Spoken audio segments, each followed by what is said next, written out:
ഒന്നാമത്തെ കാര്യം, രാഹുൽ ഗാന്ധിക്ക് വാസ്തവത്തിൽ മറുപടി പറയണമെങ്കിൽ രണ്ടെണ്ണം അടിച്ചിട്ട് വരണം. ഇന്നലെ പ്രതിപക്ഷ നേതാവ് സംസാരിക്കുമ്പോൾ പ്രതിപക്ഷത്തിരുന്നവരും ഭരണപക്ഷത്തിരുന്നവരും എല്ലാം ആ പ്രസംഗം കേട്ടു. കാരണം നായ്ക്കളെ പോലെ മറ്റുള്ളവർ പറയുന്നത് കേൾക്കാതിരിക്കാൻ വേണ്ടി ഓരിയിട്ടില്ല.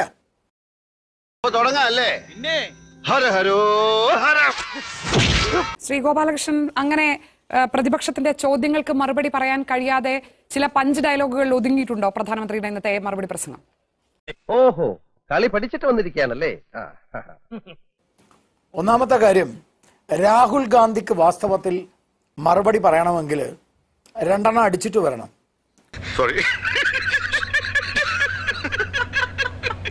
പക്ഷെ അതിന് നരേന്ദ്രമോദിക്ക് പറ്റില്ല. കാരണം ഞങ്ങൾ കോൺഗ്രസ്സുകാരല്ലല്ലോ. ആ മനുഷ്യൻ രാഹുൽ ഗാന്ധി 10 വർഷത്തിന് ശേഷം ഇന്ത്യയിൽ ഒരു പ്രതിപക്ഷ നേതാവായിട്ട് വരുമ്പോൾ ഹി മിസ്ഡ് ഹിസ് ചാൻസ്. അദ്ദേഹം പറഞ്ഞത് മുഴുവൻ പച്ച നുണകളായിരുന്നു.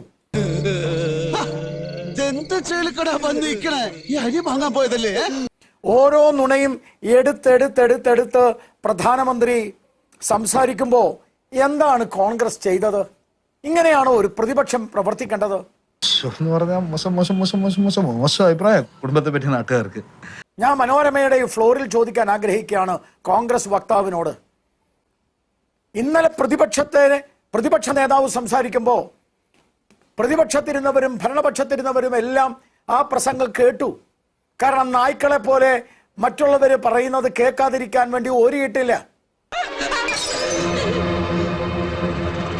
എന്ന് പ്രധാനമന്ത്രി പ്രസംഗിക്കുമ്പോ അതിൽ തടസ്സമല്ല, കൂക്കി വിളിയായിരുന്നു. കരഞ്ഞിട്ട് ഓടുക, എന്നിട്ട് കൂകി കൂകി കൂകി വിളിച്ച് നടക്കുക. ഇതാണോ പ്രതിപക്ഷത്തിന്റെ മര്യാദ? ഇതാണോ പ്രതിപക്ഷത്തിന്റെ സമീപനം? ഇതാണോ പ്രതിപക്ഷത്തിന്റെ അന്തസ്? സുഖദമാടി, കണ്ണിൽ ചോരയില്ലാത്ത തെണ്ടി, എന്ത് തോന്നിവാസവും കാണിക്കാൻ മടിയില്ലാത്ത ഒരു അലവലാതി. ഇവർ ഒരു കാര്യം മനസ്സിലാക്കണം, കോൺഗ്രസ് തോറ്റു എന്നുള്ളത് ഒരു യാഥാർത്ഥ്യമാണ്. ഒരു ഡൈനാസ്റ്റി ഫ്രസ്ട്രേഷൻ ഇനി ഒരിക്കലും ചരിത്രത്തിൽ തിരിച്ചു വരില്ല എന്നൊരു ഫ്രസ്ട്രേഷൻ. ആ ഫ്രസ്ട്രേഷന്റെ ഭാഗമായി ഇങ്ങനെയാണോ പെരുമാറേണ്ടത്? ഇത്രക്ക് ചീപ്പാണ് ആർട്ടിസ്റ്റ് ബേബി.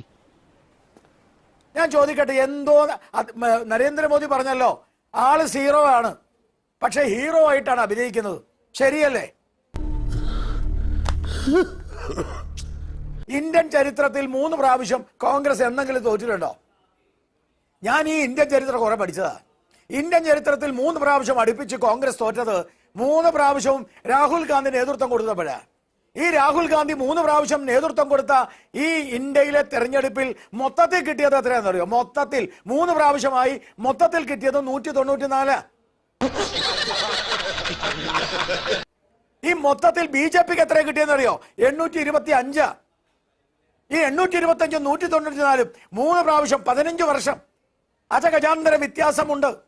13 സംസ്ഥാനങ്ങളിൽ നരേന്ദ്രമോദി പറഞ്ഞതുപോലെ 13 സംസ്ഥാനങ്ങളിൽ 0. ഇന്നലെ അദ്ദേഹം പറഞ്ഞ ഏതെങ്കിലും ഒരു കാര്യം മിസ്റ്റർ രാജു പി നായർ സത്യസന്ധവും കൃത്യവുമായ ഒരു കാര്യം ഫാക്ച്വൽ എറർ ഇല്ലാതെ അദ്ദേഹം പറഞ്ഞിട്ടുണ്ടോ? ഇല്ലെങ്കിൽ രാജു പി നായർ ഒരു കാര്യം KC വേണുഗോപാലിനോട് ട്യൂഷൻ കുറച്ചുകൂടെ നന്നായി കൊടുക്കാൻ പറ. ഇത്രയും വലിയ ഗതികെട്ടവൻ ഈ ലോകത്ത് വേറെ ആരെങ്കിലും ഉണ്ടാവും എന്റെ കർത്താവേ? വീരമൃത്യു പ്രാപിക്കുന്ന സൈനികരെ, പ്രത്യേകിച്ചും പയ്യൻ എന്നൊക്കെ വിളിക്കാൻ തോന്നുന്ന തന്നെ അഗ്നിവീറിന്റെ ഒരു പ്രശ്നമല്ലേ?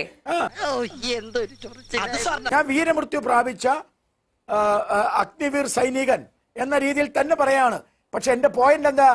സൈന്യമാണ് ആദ്യം പറഞ്ഞത് ഞങ്ങൾ കൊടുത്തു. അത് രാജ്നാഥ് സിംഗ് അല്ല പറഞ്ഞത്, ഇന്ത്യൻ സൈന്യമാണ് പറഞ്ഞത്. ആ ഇന്ത്യൻ സൈന്യത്തെ സംശയത്തിന്റെ ദൃഷ്ടിയിൽ നിർത്തുക, ഇത് സ്ഥിരം രാഹുൽ ഗാന്ധിയുടെ പരിപാടിയല്ലേ? ഇവനെന്താ വല്ല വട്ടുണ്ടോ? ഇവനെ എങ്ങനെയാണ് കാണാൻ? സർജിക്കൽ സ്ട്രൈക്ക് നടത്തി ഇന്ത്യൻ സൈന്യത്തോട് ചോദിക്കുക തെളിവുണ്ടോന്ന്. 1,08,00,000 കൊടുത്തു. പാർലമെന്റിൽ പറയുകയാണ് കൊടുത്തിട്ടില്ല. അപ്പോ 10 പൈസ പോലും കിട്ടിയില്ല, കൊടുത്തിട്ടില്ല. അവരെന്നോട് പറഞ്ഞു ഇന്ന് ആ കുടുംബം തള്ളി. ഇതാണ് ഒരു പ്രതിപക്ഷ നേതാവ്.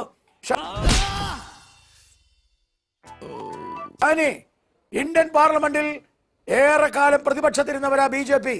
60 കൊല്ലം ഇന്ത്യ ഇവര് ഭരിക്കുമ്പോ ഞങ്ങൾ കുറെ വർഷം പ്രതിപക്ഷത്തിരുന്നുണ്ട്. അടൽ ബിഹാരി വാജ്പേയിയും LK അദ്വാനിയും മുരളി മനോഹർ ജോഷിയും അടക്കമുള്ള എത്രയോ ആളുകൾ ഇന്ത്യൻ പ്രതിപക്ഷത്ത് അന്തസ്സായി പ്രതിപക്ഷ നേതൃത്വത്തിൽ നിന്നിട്ടുണ്ട്. ഞങ്ങൾ ഭരണപക്ഷത്തെ ബഹുമാനിച്ചിട്ടുണ്ട്, എതിർത്തിട്ടുണ്ട്, പലതും ചെയ്തിട്ടുണ്ട്. പക്ഷെ കളവ് പാർലമെന്റിൽ പറയാറില്ല. ഇപ്പൊ രണ്ടാമത്തെ കളവ് നീറ്റിനെ കുറിച്ച് പറഞ്ഞു. എന്താ നീറ്റിനെ കുറിച്ച് പറഞ്ഞത്? നീറ്റ് ഡിസൈൻ ചെയ്തിരിക്കുന്നത് റിച്ച് ആയിട്ടുള്ള ആളുകൾക്ക് വേണ്ടിയാണ്, പൂവർ ആയിട്ടുള്ള ആളുകൾക്കുള്ളതല്ല നീറ്റ്. ഞാൻ ചോദിക്കുന്ന രാഹുൽ ഗാന്ധിയോട്, ഞാൻ ചോദിക്കുന്ന കോൺഗ്രസ് വക്താവിനോട്, ഈ നീറ്റ് ഡിസൈൻ ചെയ്തത് ആരാ? BJP ആണോ? മോദി സർക്കാരാണോ? 2012 നീറ്റിന്റെ ഡിസൈൻ ഉണ്ടാക്കിയത്. ആ ഡിസൈൻ ഉണ്ടാക്കിയ കോൺഗ്രസ് സർക്കാരാ. ക്ഷമിക്കണം, ഉപദ്രവിക്കരുത്, ജീവിതമാണ്. 2006 മുതൽ 2013 വരെയുള്ള കോൺഗ്രസിന്റെ കാലഘട്ടത്തിൽ ഇന്ത്യയിൽ നടന്നിട്ടുള്ള ചോദ്യപേപ്പർ ലീക്കിൽ ടൈംസ് ഓഫ് ഇന്ത്യയിൽ വന്നതിൽ കോൺഗ്രസിന്റെ പ്രതികളായിട്ടുള്ള എത്ര പേരുടെ പേര് വേണം നിങ്ങൾക്ക്? ഞാൻ തരാം. ശനി വരുന്നത് ഈ വഴിക്ക് തന്നെ. ഇതൊക്കെ രാഹുൽ ഗാന്ധിക്ക് നന്നായി അറിയാമെങ്കിൽ ഹിന്ദുത്വവും സനാതനധർമ്മവും, ഹിന്ദു എന്ന സനാതനധർമ്മം പകർച്ചവ്യാധിയെ പോലെ മഹാവ്യാധിയാണ് എന്ന് ഈ ഇന്ത്യ സഖ്യത്തിലെ പ്രമുഖൻ പറഞ്ഞപ്പോ എന്തേ രാഹുൽ ഗാന്ധി മിണ്ടിയില്ല?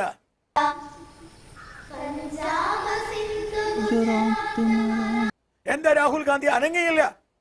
എന്താ രാഹുൽ ഗാന്ധി ചോദിച്ചില്ല?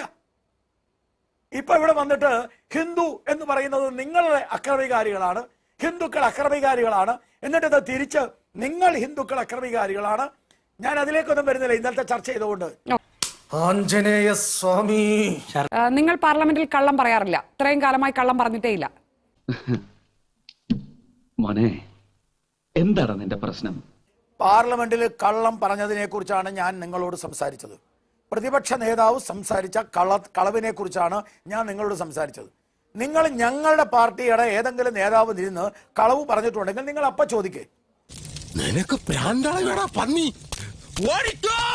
ഹിന്ദുക്കൾ അക്രമികളാണെന്ന് ഇന്ന് പ്രധാനമന്ത്രി നരേന്ദ്രമോദി, ഹിന്ദുക്കൾ അക്രമികളാണെന്ന് രാഹുൽ ഗാന്ധി പറഞ്ഞു. അദ്ദേഹം ഹിന്ദു സമൂഹത്തെ ഒന്നാകെ ആക്ഷേപിച്ചു എന്ന് ഇന്ന് പ്രധാനമന്ത്രി നരേന്ദ്രമോദി പാർലമെന്റിൽ പറഞ്ഞു. അത് സത്യമാണോ കള്ളമാണോ? ഞങ്ങളുണ്ട്. അത് പാർലമെന്റിൽ ഒരുപക്ഷെ നാവ് പിഴയായിട്ട് പറഞ്ഞതാണെന്നൊക്കെ നിങ്ങൾക്ക് പറയാം. പക്ഷെ ഞാൻ പറയുന്നു അത് വളരെ കൃത്യമായിട്ട് നാവ് പിഴയല്ല, അത് വളരെ കൃത്യമായിട്ട് തന്നെ അദ്ദേഹം പറഞ്ഞതാണ്. ഹിന്ദുക്കൾ അക്രമികാരികളാണ് എന്ന് വളരെ കൃത്യമായി അദ്ദേഹം പറഞ്ഞു. നിങ്ങൾ പോയി ചത്തുടടാ. അനിയാ പോട്ടെ, അമ്പിമോനെ പോട്ടറാ. സാറേ ഒന്നും വിചാരിക്കില്ലേ മക്കളെ, മാമനോടൊന്നും തോന്നല്ലേ?